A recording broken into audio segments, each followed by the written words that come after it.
안녕하세요. 쇼틀리의 주식방송 해외 증시 브리핑입니다. 2월 24일 미국 증시 개장 지수부터 알아보겠습니다. 다우존스 마이너스 2% 넘게 하락하며 32,276.80포인트로 출발하며 800포인트 넘게 하락 출발하였습니다.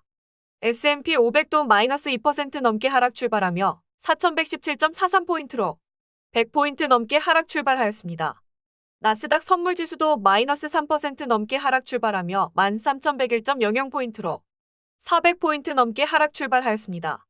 글로벌 주요 이슈로는 러시아 군이 9시간 만에 우크라이나 수도 키예프 북부까지 진군하였고 바이든 대통령은 백악관 국가안보회의를 소집했습니다.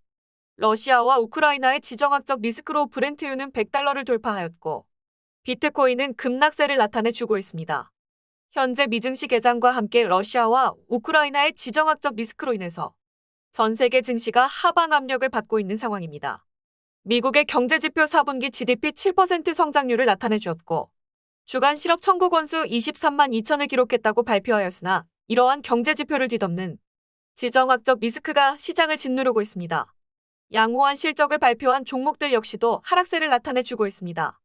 천연가스 관련주 많이 투자자들의 관심을 받으면서 소폭 상승을 하고 있으며 안전자산인 금값이 급등하고 있습니다.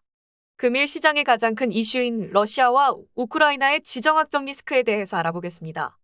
현재 크렘린궁에서는 향후 우크라이나에서 친서방 성격의 정권을 교체하고 칠러 성격의 정권을 수립함과 동시에 우크라이나의 비군사화 그리고 비나치화 달성을 목표로 하고 있으며 이에 따라서 군사작전의 기간을 정할 수 있다고 하였습니다. 이에 따라서 전 세계 증시는 하락하고 있으며 향후 서방국들의 러시아 제재가 어떻게 나올지에 대해서 불확실성은 점점 더 커지고 있는 상황입니다. 또한 일어난 지정학적 리스크로 인해서 천연자원의 가격은 지속 상승할 것으로 전망함에 따라서 인플레이션은 가속화되고 이러한 부분에서 미 중앙은행 역시도 고심이 깊어질 수밖에 없는 상황으로 가고 있습니다. 금리 인상과 긴축을 하지 않으면 인플레이션의 압박을 벗어날 수 없고 그에 따라서 지속적인 금리 인상과 긴축을 단행한다면 천연자원의 가격 상승은 인플레이션의 요소이기도 하지만 거꾸로 경제성장의 발목을 잡는 요소이기 때문에 천연자원의 상승과 함께 금리 인상 그리고 긴축이 급속도로 진행될 경우에는 경제에 더 큰 타격인 디플레이션을 나타낼 수 있기 때문입니다. 하지만 미증시는 시간이 가면서 점차 회복세로 이어지면서 다우존스는 0.28% 상승, S&P 500은 1.50% 상승, 나스닥은 3.34% 급등하면서 장을 마감했습니다. 장시작 러시아 우크라이나의 전쟁 상황이 악화되면서 큰 폭의 하락 출발을 하였으나 장 막판 그동안 전쟁에 대한 우려로 주가가 떨어졌으나 현실화되면서 투자 심리가 진정된 모습을 보여주었습니다. 바이든 미국 대통령은 주요 4개 러시아 은행의 미국 내 자산을 동결하고 반도체 등 하이테크 제품의 수출을 통제하는 내용의 제재안을 발표했으며 유럽연합 도금융 에너지 교통 부문과 수출 통제 등을 겨냥한 제재에 합의했습니다. 미국 증시는 장마감에 급반등한 것에 반해서 유럽 증시는 마이너스 3%에 달하는 큰 폭으로 하락 마감하였습니다.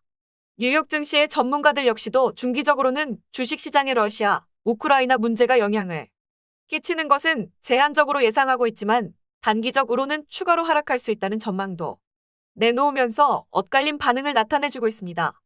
러시아, 우크라이나의 지정학적 리스크가 완전히 소강 국면이 아닌 점과 미국 증시가 다행히도 급반등하였으나 유럽 지수는 큰 폭으로 하락 마감하였고 국제유가도 지속적으로 상승하는 등 시장 지표 역시 혼조세를 보이고 있습니다. 주식 투자자분들께서는 이러한 점들을 감안하여서 현금 비중을 충분히 확보하고 실적과 향후 전망성이 좋은 종목을 선별하여서 분할 매수로 대응하는 투자 전략이 적절해 보입니다. 오늘도 성공 투자하시고 수익 대박 나시길 응원합니다.